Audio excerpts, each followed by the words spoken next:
nk'uko natangiye mbaramutsa rero nongeye kubaramutsa.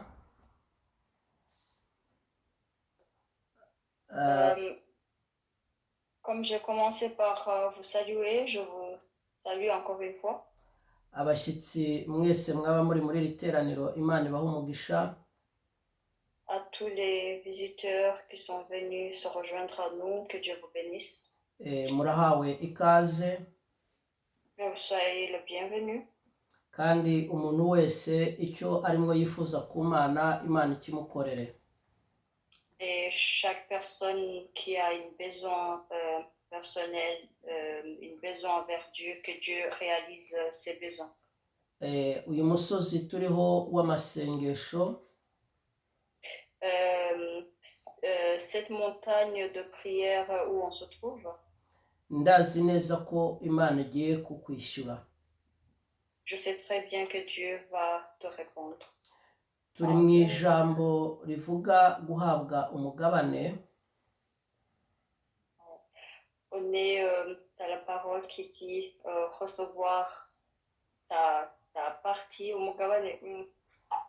alors on peut recevoir ton territoire.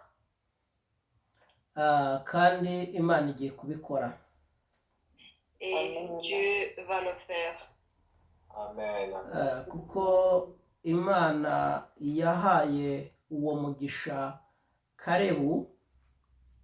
Parce que Dieu qui a donné cette bénédiction à Caleb, ikamuha umusozi we. il a donné sa montagne. Nawe igiye kuwuguha. Amen. Et toi aussi il va te le donner. Turimo turiga ibiziriko bishobora kuboha umuntu bikamubuza kwakira uwo mugisha. On est en train d'étudier ou d'apprendre toutes sortes de chaînes qui peuvent enchaîner quelqu'un et l'empêcher de recevoir cette bénédiction. Twavuze ikiziriko cya mbere nicyo tumaze kureba. On a déjà parlé sur les premières chaînes. Cyari ikiziriko kivuga ngo ikiziriko cy'amateka mabi wakuriyemo. C'est les chaînes des mauvais témoignages ou des mauvais souvenirs que tu as grandi avec. Uyu munsi tugiye kureba ikiziriko cya kabiri. Aujourd'hui, on va revoir ensemble une autre sorte de chaîne, deuxième chaîne. Ni ikiziriko nise ikiziriko cyo kubohoka. Ni ikiziriko kubohoka ikiziriko cy'umukorone. C'est une chaîne que j'ai appelée la délivrance sur les chaînes de la colonisation. Kuko nituvuga icyo kintu cyitwa gukolonizwa, ni ikintu cyose kiza kikagukoloniza. Si on en parle de la colonisation, c'est chaque chose qui vient te coloniser. Tugiye kwifashisha rino jambo ryanditse mu gitabo cyo Kuva. On va lire dans Exode. Kuva ibice bibiri. Exode 2. Umurongo waho wa 11 n'uwa 12. Exode 2, 11 à 12. Reka nsome ijambo ry'Imana mu izina rya Yesu. Je lis la parole au nom de Jésus. Haravuze ngo icyo gihe Mose amaze gukura asanga bene wabo abona uburetwa barimwo. Bukeye abona umunyegiputa akubita umuheburayo muri bene wabo, akebaguza impande zose, abona ntawe uhari, yica uwo munyegiputa amuhisha mu musenyi. Reka tugeze aha ngaha, reka dusabe umusobanuzi nani ufite bibiliya y'igifaransa dufashe. Mhm. Exode 2, 11 à 12 nous dit, un jour, Moïse, devenu adulte, va trouver ses frères hébreux. Il voit les durs travaux qu'on leur impose. Il aperçoit aussi un Égyptien en train de frapper un de ses frères hébreux. 12. Moïse regarde autour de lui et il ne voit personne. Alors il tue l'Égyptien et il le cache dans le sable. Amen. Bene data ndagira ngo mbabwire iki kintu. Mes chers frères et sœurs, je voulais vous partager cette chose. Ntabwo ushobora kwakira icyo Imana yateguye ku buzima bwawe hari ukuboko kuri hejuru yawe kukugwanya. Tu ne peux pas recevoir ce que Dieu a préparé pour toi s'il y a une main au-dessus de toi qui est contre toi. Igihe cyose Imana igiye kuguha umugisha yaguteguriye ibanza kuguha umwidegemvyo. À chaque fois que Dieu veut te parvenir toutes les bénédictions qu'il a préparées pour toi, il te donne d'abord la liberté.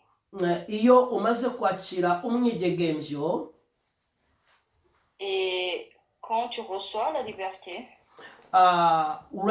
ushobora gutambuka ukagenda ukakira iby'Imana yateguye ku buzima bwawe. Tu peux marcher, avancer et recevoir ce que Dieu a préparé pour toi. Nta muntu ushobora kugenda kandi aboshye. Personne peut avancer s'il est attaché ou enchaîné. Ntabwo ushobora gukora ibintu bikomeye kandi uboshye. Personne peut faire de grandes choses alors qu'il est attaché ou enchaîné. Ntabwo ushobora gukorera Imana kandi uboshye. Tu ne peux pas servir Dieu alors que tu es enchaîné. Imana ibanza kuguha umwidegemvyo. Dieu te donne d'abord la liberté. Dieu te libère. Iyo umaze kubona umwidegemvyo, et quand tu es libre, ubasha kujya mu by'Imana yateguye ko wakabaye urimo. Et là, tu avances dans les projets que Dieu a préparés pour toi. Ubasha kwakira iby'Imana yateguye ko wakabaye wakira. Et là, tu reçois ce que Dieu a prévu pour toi. Ntabwo aba bana ba Isiraheli, les enfants d'Israël, ntabwo bashoboraga kubona igihugu Imana yabasezeraniye bakiri munsi y'ukuboko kwa Farawo. Ils ne pourraient pas recevoir la terre promise s'ils étaient sous le règne de Pharaon. Imana yabanje kubakuraho kwa kuboko kwa Farawo kugira ngo babanze kwanza babone kubohoka umwidegemvyo. Dieu les a d'abord délivrés du main du Pharaon pour les donner d'abord la liberté. Niyo mpamvu bahise batangira urugendo bashobora kugenda kubera ko bari babohotse. C'est pour cela qu'ils ont commencé à partir ou à voyager parce qu'ils étaient déjà libérés. Uyu munsi hari ubuzima urimwo kubera hari ukuboko kuri hejuru yawe kukigutsikamiye. Aujourd'hui, tu as une manière de vivre parce qu'il y a une main au-dessus de toi qui t'étouffe. Uyu munsi ntabwo uri mu kwakira ibyo wakabaye wakira kubera hari ukuboko kukiri hejuru y'ubuzima bwawe kukikurwanya.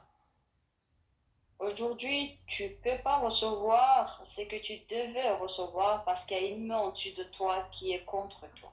Ntabwo ushobora kuba umukozi w'Imana ukomeye ngo wakire umuhamagaro ukomeye kandi hari ukuboko kurimo kurakurwanya. Tu peux pas être une servante ou serviteur de Dieu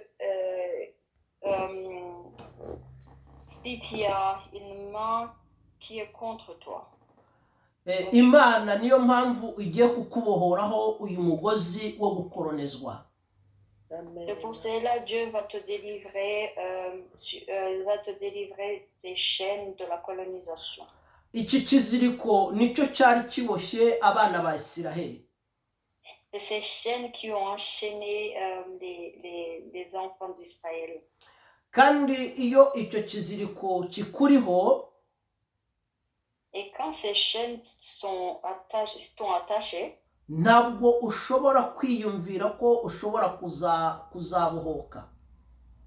Tu ne peux pas t'imaginer un jour être libéré. Kuko uba uri munsi y'uko kuboko kugukoroneza. Parce que tu es sous le règne de cette main qui te colonise. Iyo umuntu agufiteho ububasha, si quelqu'un a le pouvoir sur toi, ni ukuvuga ngo ubaho mu bitekerezo bya wa muntu ugufiteho ububasha.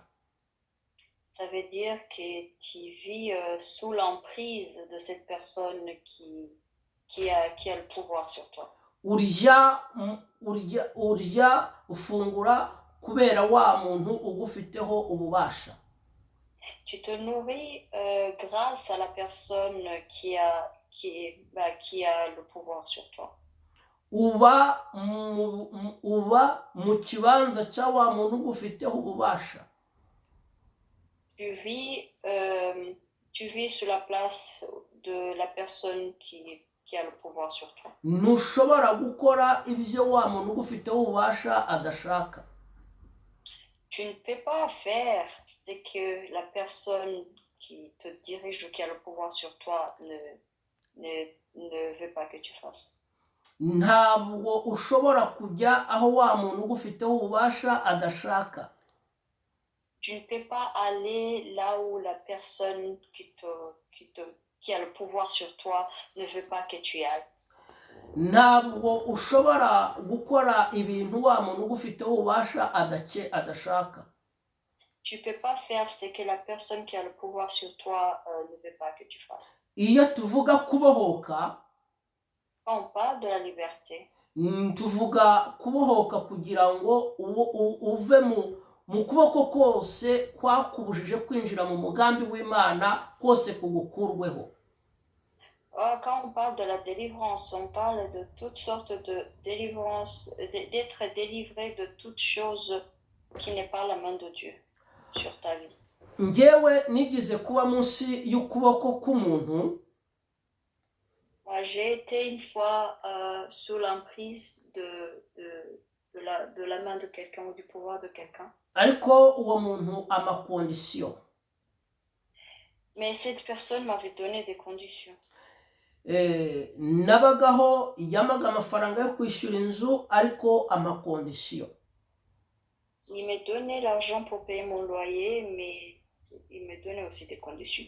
Arambwira ngo, il me disait, nzaga nkwishyurira inzu, je paierai ton loyer, nzajya nkwambika rimwe nukenera ibyo kwambara, je t'achèterai les habits des fois quand tu en auras besoin. Ariko condition. Mais à condition que igihe cyose nzagukenerera nzakubona. À chaque fois que j'aurai besoin de toi, tu dois être disponible. Ni hashaka haba ari no mwijoro muhamagaye sinkakubure. Même si c'est en pleine nuit, tu dois être disponible. Kandi nkubwira ko nkukeneye iwanjye ujye ubyuka utege moto uhita uza. Et quand je te dis que j'ai besoin de toi chez moi, prends moto et viens directement chez moi. Aho uzaguha wagiye hose ugihita utaha uze. Peu importe où tu seras, tu rentreras tout de suite et tu viendras. Iyo tuvuga kubohoka rero ni ukubohoka mu ngoyi imeze gutyo. Et quand on parle de la délivrance ou de la liberté, c'est d'être délivré des situations comme cela. Icyaje kubaho, ce qui s'est passé, wa muntu yaje kuntoteza. Kunkoroneza nyine Haruwa fasha, sorry. Nicyo kimwe nuko